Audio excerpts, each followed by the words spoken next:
I am Megan Reynolds, 40 years old. I work as a researcher at a pharmaceutical company. I live with my husband, Mike, and our 6th grade daughter in a condo we bought 6 years ago. Despite being busy and encountering troubles, I thought we were living happily as a family of 3 until that day. That day, when my husband said he was going on a business trip and left the house empty. My daughter and I were doing a major cleaning. That's when we found a completed divorce form.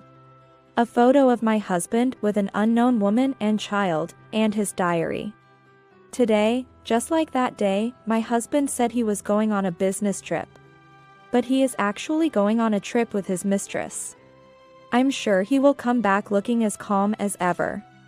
If that's the case, I will also submit the divorce papers as if it's the most natural thing to do and disappear from my husband's life just as naturally. Mom, let's go. Yes, yes. We took one last look at our empty home from the entrance and slowly closed the door. The turning point was about 2 years ago when my husband became a regular employee. Megan. It's finally decided. What? I've been officially hired as a full-time employee starting in September. Really? Wow. It was the first time in a while I heard my husband's voice so lively at the beginning of the new year. I couldn't help but feel a lump in my throat. 8 years ago, the company my husband worked for faced financial difficulties, underwent massive layoffs, and my husband was unfortunately caught in the turmoil. However, my husband was still 34 years old then. We thought he would find a new job soon. But the times were tough, and even hiring new graduates was restricted. My husband, who had a background in clerical work and graduated from a mid-tier university without any special qualifications, found it hard to find another job. Eventually, he had to settle for a contract position at a local mid-sized company. Around that time, we were discussing buying a house as our daughter, Stacy, was starting elementary school. We were moving forward with the discussion but realized it's tough to get a mortgage on a contract employee's salary. Can I really not afford to buy a house on my own? It's not your fault. It's because of the company's layoffs. That's true, but I still think we need to move before Stacy starts school. We all like that condo, right? I can't think of anywhere else but there. Right. But it's popular, and we need to act fast, as the agent said. After hesitating for a moment, my husband suddenly asked and said, "Sorry, Megan, could we possibly take out the mortgage in your name?" It was a surprising proposal. I never thought my husband would ask me to take on a mortgage. But, given the situation, there was no other option.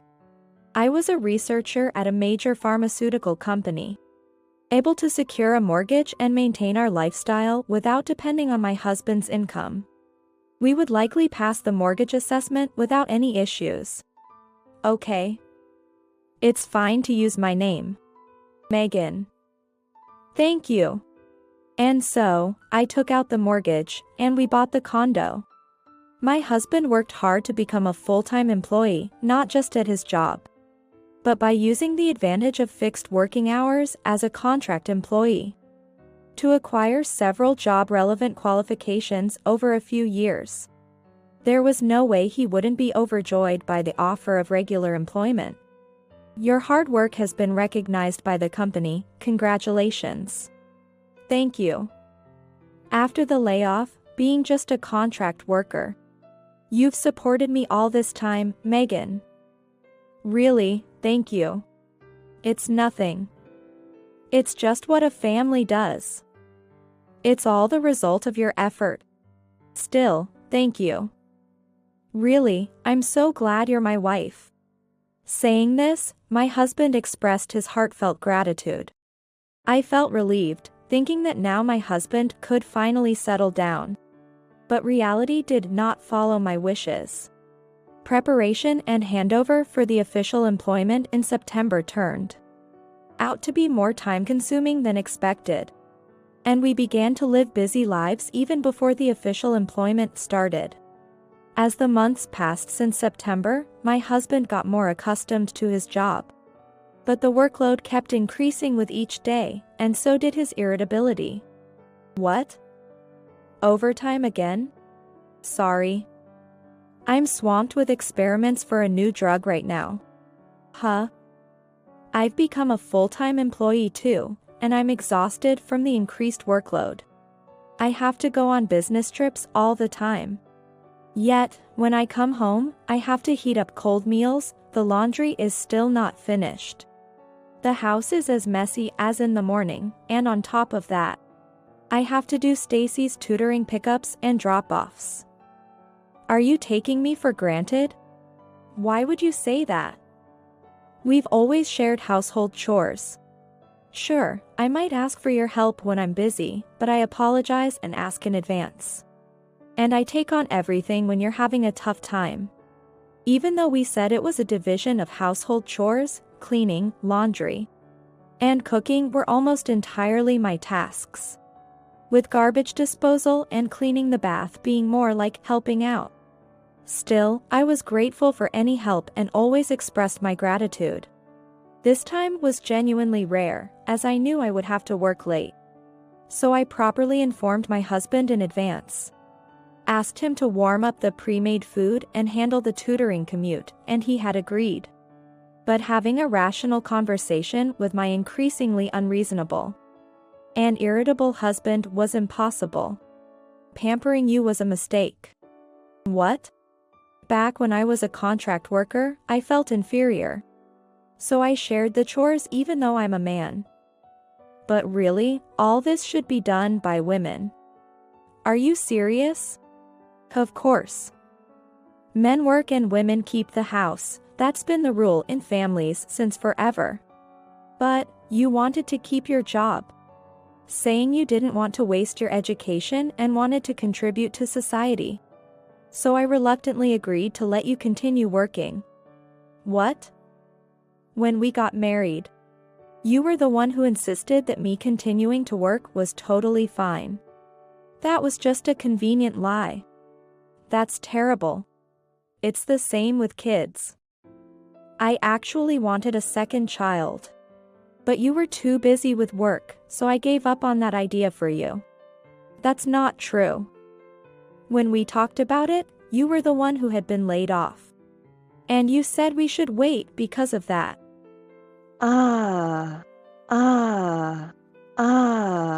In the end, you refused to admit your faults and blame everything on me. Is it because you're smarter and think I'm stupid? What? Seriously uncool. Try to be a little humble for once. Support me. After saying that, my husband stomped off to his room. I never imagined such words could come from his mouth. His statements shattered the trust we had built up over the years. Despite that, I wondered if I had inadvertently hurt him or taken advantage of his kindness. So I started sacrificing my sleep to finish household tasks to avoid burdening him further. However, around the same time, my husband began spending more time away from home, citing business trips and entertaining clients. And the occasions we saw each other at home drastically decreased. A year after our first major conflict, as the unresolved tension in our marriage became impossible to hide, Stacy voiced her concerns. Mom. Are you okay? You look tired. Stacy, who always pays close attention, must have noticed the strained relationship between us. I felt terrible for involving her in our troubles. Seeing you care gives me strength. Thank you, I'm happy. Mom, if there's anything I can do to help, just let me know. What? I'm in 6th grade now. I love washing dishes, cleaning, and baking. So I want to do more cooking too. Daisy. I found a recipe for delicious beef stew on the computer. I'll make it for you next time, okay? Touched by my daughter's offer to help and her smiling face, I couldn't help but tear up and hugged her small body tightly, trying to hide my emotions. Mom, I really love you. Yeah, I love you too. So, how about we do some major cleaning today? Your summer break is almost over. And I think we should clean up the house before the second term starts. Can you help me? Yes. My room is piled up with school prints and workbooks. Oh, let's do Dad's room too. What? Do you know Dad's room is messy?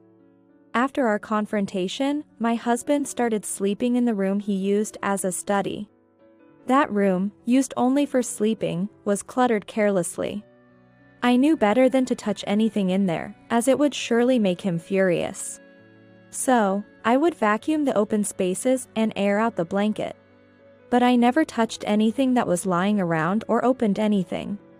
My cleanliness-loving daughter couldn't stand the idea of such a dirty room in our house, saying, if we have such a dirty room, the dirty air and dust will come out with Dad into our home. Well, she had a point. I couldn't agree more on that matter. But isn't it bad to touch things without permission? It's fine. I'll just say I cleaned up. Dad is soft on me, right? Indeed. Convinced by Stacy, we quietly stepped into my husband's room, which he had left a few days ago, saying he was going on a business trip.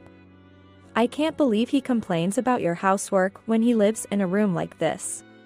While picking up clothes and papers off the floor in disbelief, I hurriedly gathered clothes left on the blanket, sorted them for laundry or closet storage, aired out the comforter, vacuumed, and quickly finished cleaning my husband's room.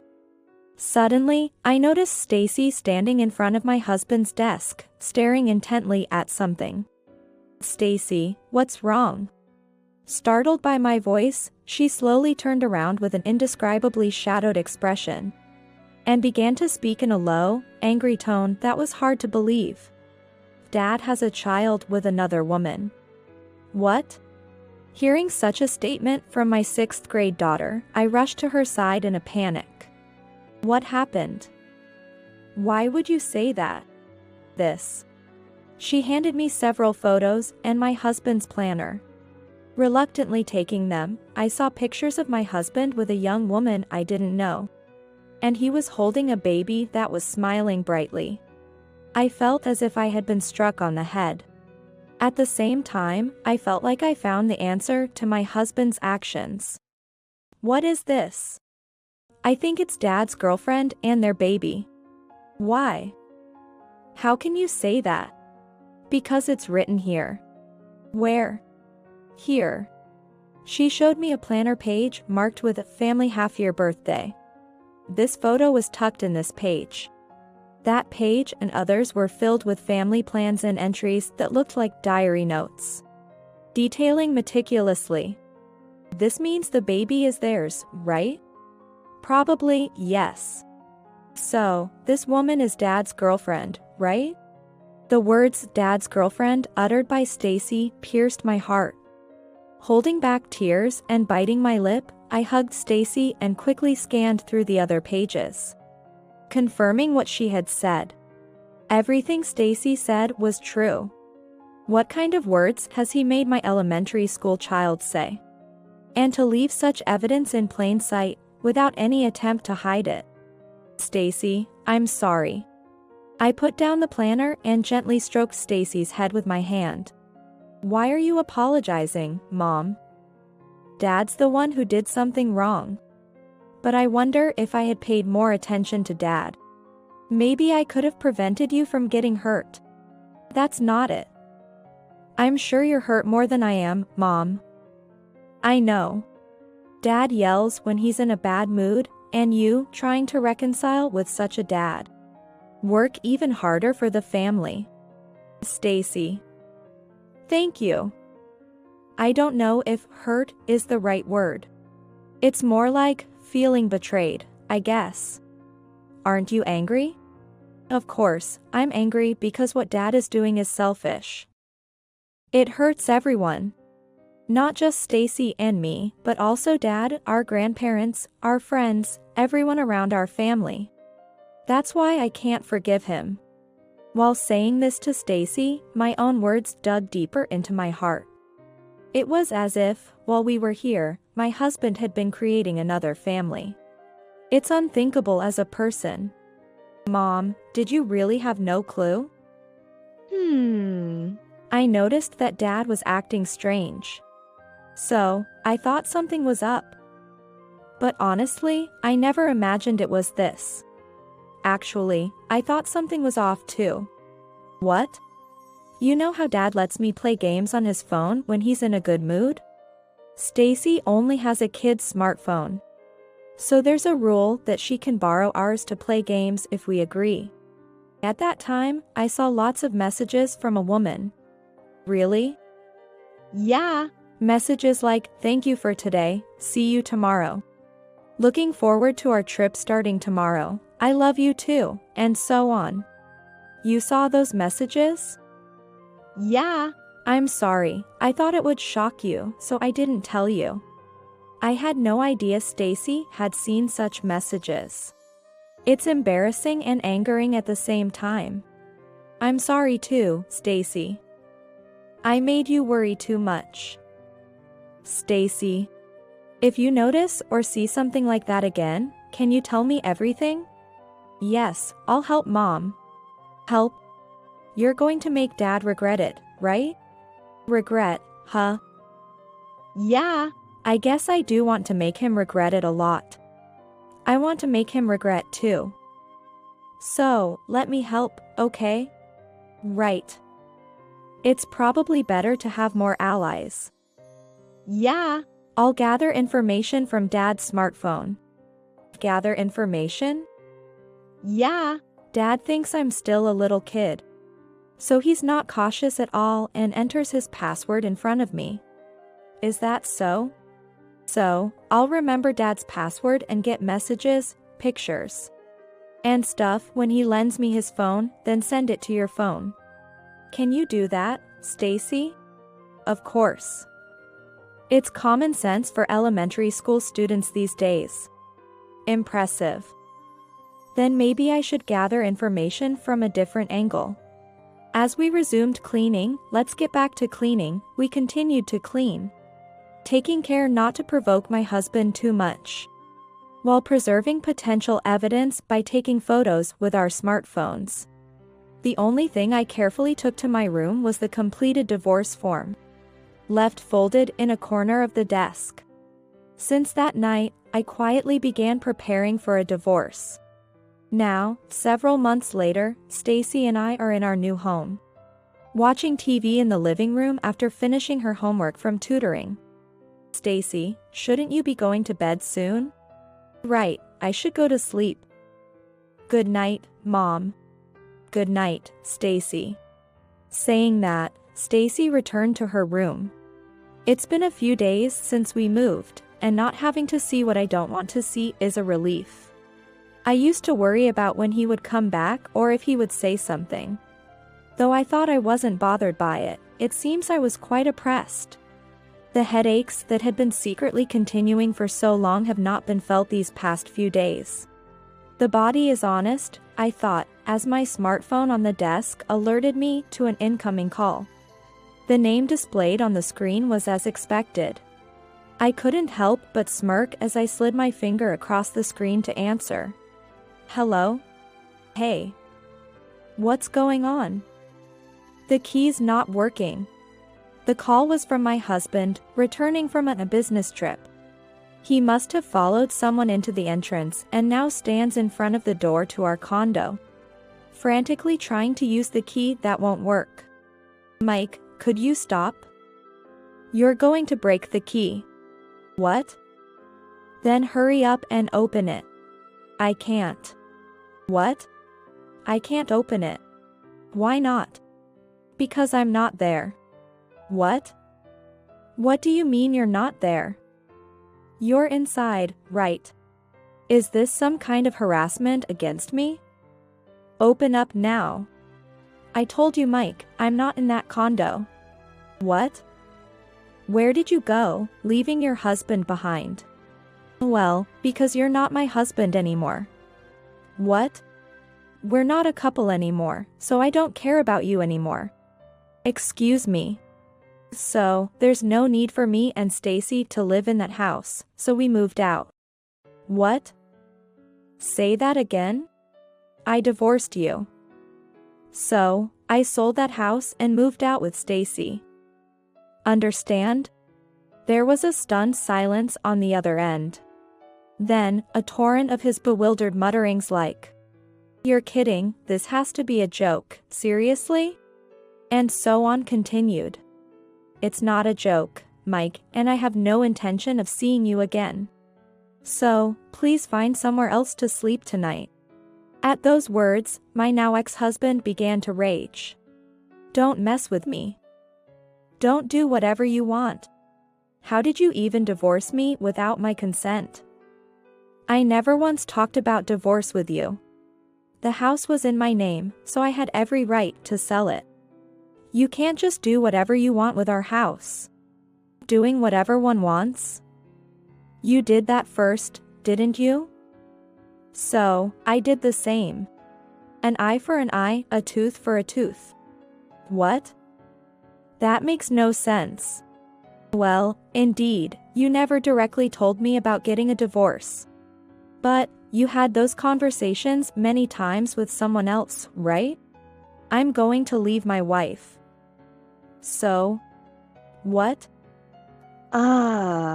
Sorry. Your business trips have been obvious lies for a long time." "What? By the way, who's looking after that small child? When you guys pretend to go on business trips but actually go on vacations? The woman's parents? Don't tell me you leave the child at the woman's place unattended?" Mike was speechless again. He probably never imagined I would bring up such a topic.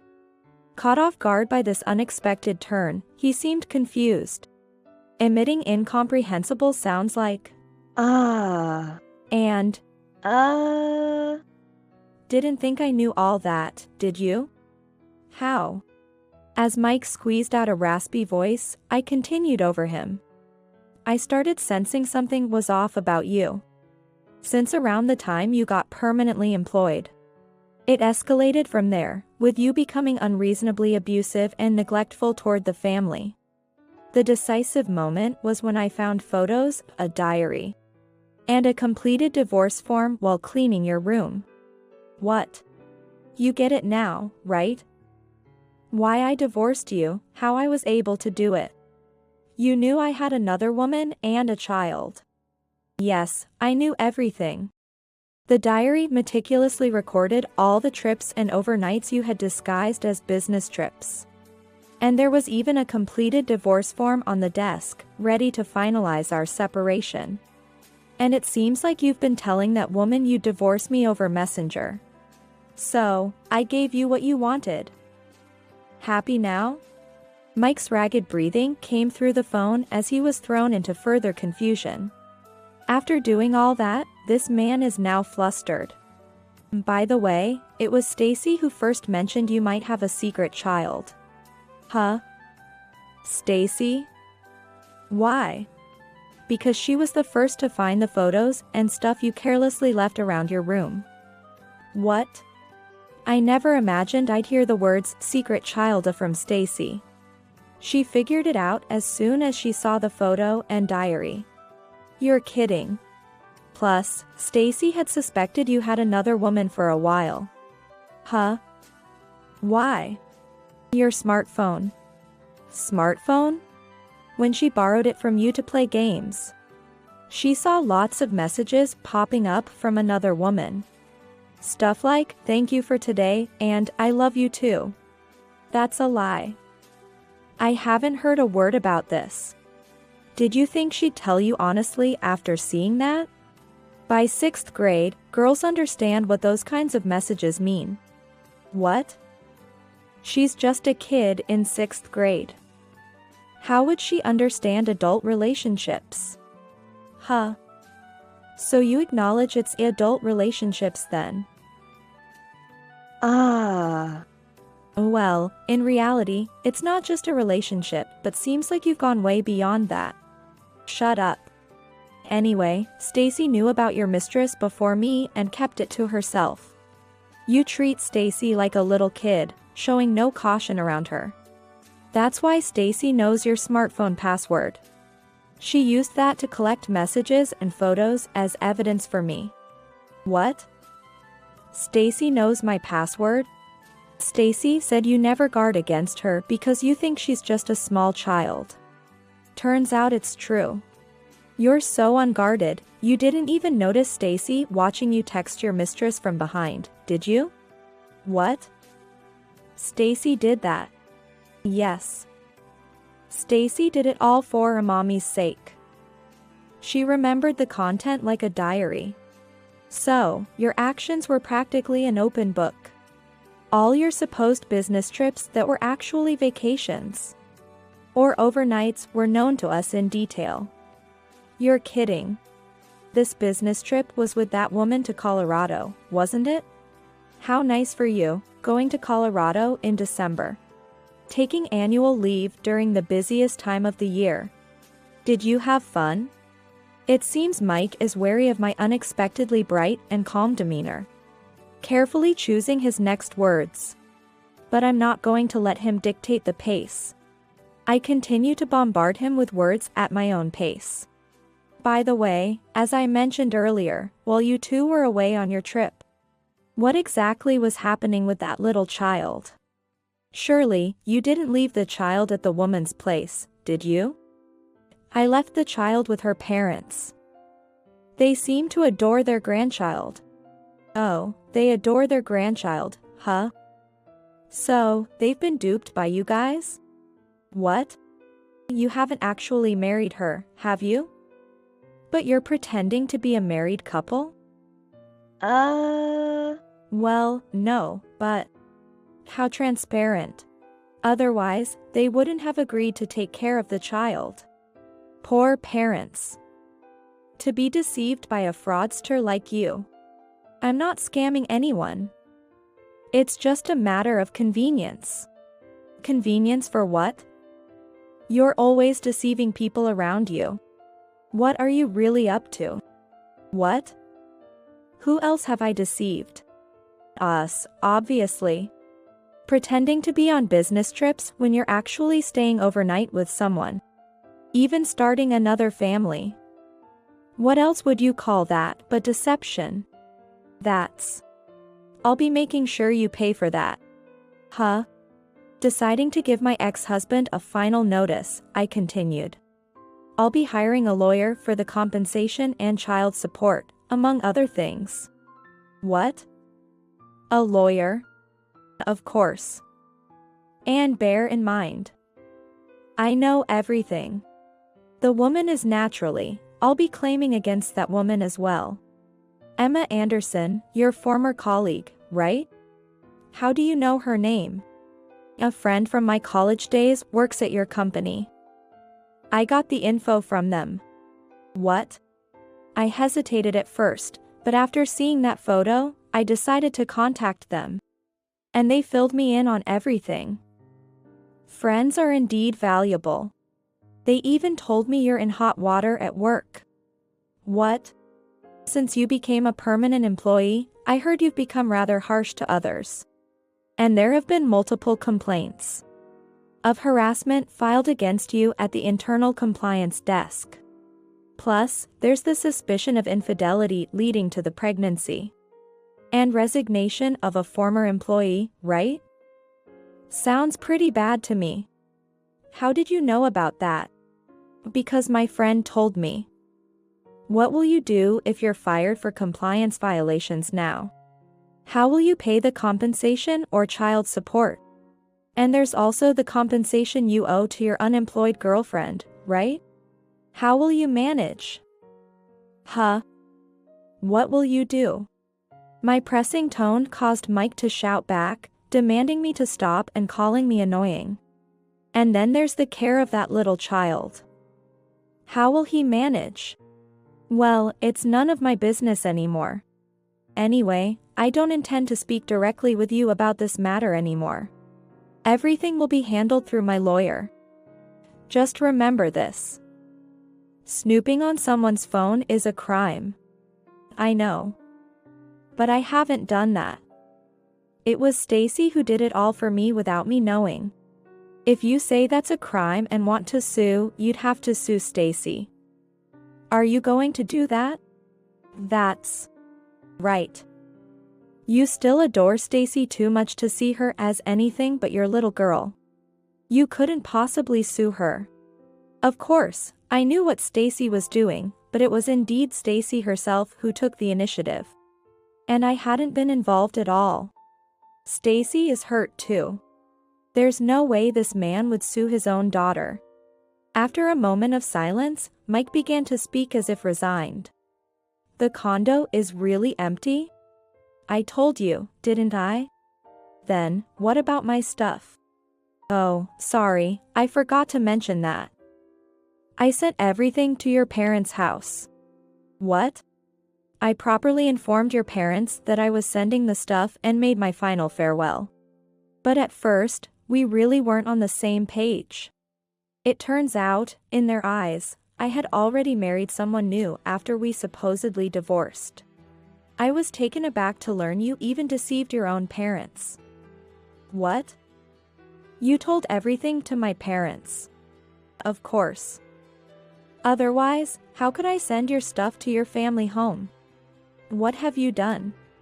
Because they were clueless. At home, they thought we had divorced shortly after you became a full-time employee. That's... You brought that woman who's pregnant as your new wife. Unbelievable, right? But with her being pregnant, your parents had no choice but to accept her, right? Stacy had been saying she wanted to visit a grandma and grandpa multiple times. But you kept refusing because we were too busy. Turns out, it was because we were supposedly already divorced. Mike was at a loss for words as I rapidly explained. It was indeed a shock. I never expected to be informed by his parents that we had been divorced for over a year and a half. Of course, due to the setup of having a new wife. He had met that woman and her child multiple times, and faced with such an atrocious reality. His parents were deeply apologetic to Stacy and me. Your father said, that guy can come back. But he's disowned until he apologizes to Megan and Stacy. I won't acknowledge anything about him. Seriously?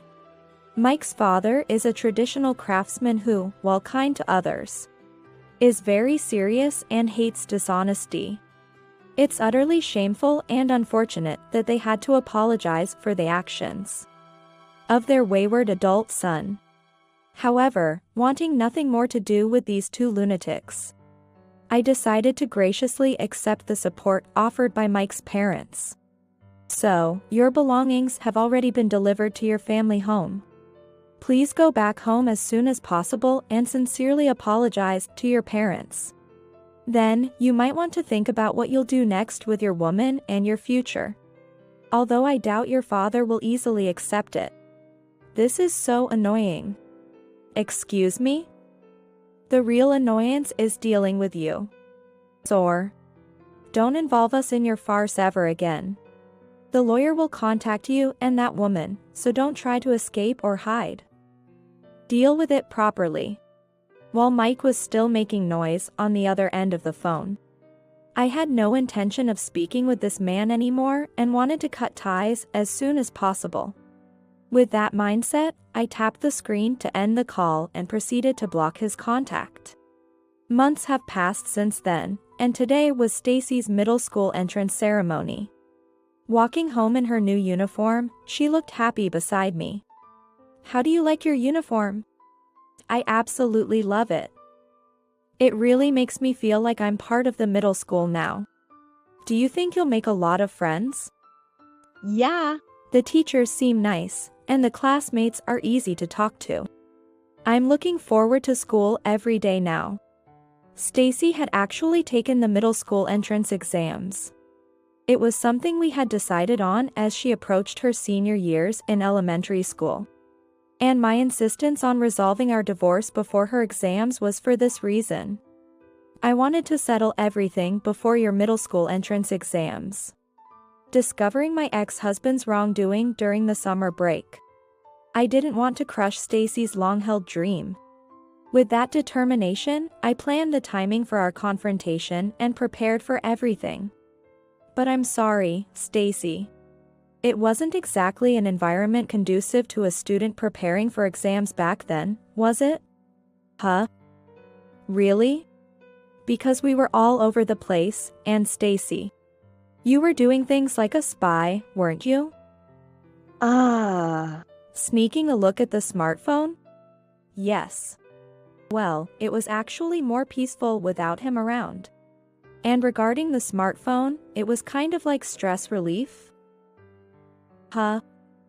That was a stress reliever for you? Of course. Exposing the secrets of such a terrible person with my own hands was nothing but thrilling and exciting. With a beaming smile, Stacy spoke terrifying words, and I whispered, "You must never do it again, okay?" I don't plan to, but if someone else comes along who hurts Mom, I can't promise I won't. Those strong yet gentle words resonated deeply within me. It's okay. For now, I just want to enjoy living with just Stacy and me. Actually, I'm fine with it being just the two of us forever. Me too, if it's just me and Mom, we're invincible. Having a fun new school life and living just with Mom, I'm totally satisfied. Stacy said this with a sparkle in her eyes. Today, having reached this day safely, I finally feel the same. By the way, Grandma keeps sending me a lot of messages. I wonder if she's still worried. Of course, she's worried. After such an event, she must be concerned about how her beloved granddaughter Stacy is doing. It's not Grandma's fault though. Parents are like that. They feel like it's their entire fault that their son did such a thing. They're probably shocked. I guess so. What he did was truly awful. After the divorce, Stacy stopped calling her father Dad. Though she keeps in touch with her grandmother. She doesn't seem to know anything about that person's whereabouts. Calling him that person might be her way of putting distance and protecting herself. Unsaid, but it's natural for Stacy's heart to be hurt. Yet, I can't erase that hurt or pretend it doesn't exist. All I can do is layer over it with happy and joyful things, with positives. Stacy, you said you wanted a present for entering school, right? Yeah. We talked about it. Should we add to the family? Huh? Family? Yes, family. Stacy, you said you wanted a kitten, right? We've moved to a pet-friendly apartment this time. So, we can increase our family, okay? What? Really? Are you serious, Mom? Yes. Whether it's a brother or a sister is fine. A friend of mine is taking care of little rescue kittens, and she says there are lots of cute ones. So she invited us to come and see. What? Really? Yes. Actually, the place where the rescue kittens are is close by. Do you want to go see them now? After a moment of surprise, Stacy's face lit up with a brilliant smile. Yes. Let's go. I want to go, and she began to excitedly hop around. Whether adopting a kitten can heal the wounds of losing a family and being hurt, I don't know. But I believe the positives will gradually stack up. Then, let's go. Yes. Children grow up fast. Stacy will change day by day in her new environment. I vow to watch over Stacy's growth, pouring abundant love into her. With that thought, I grasp the small, warm hand beside me tightly. We start our walk towards a new encounter.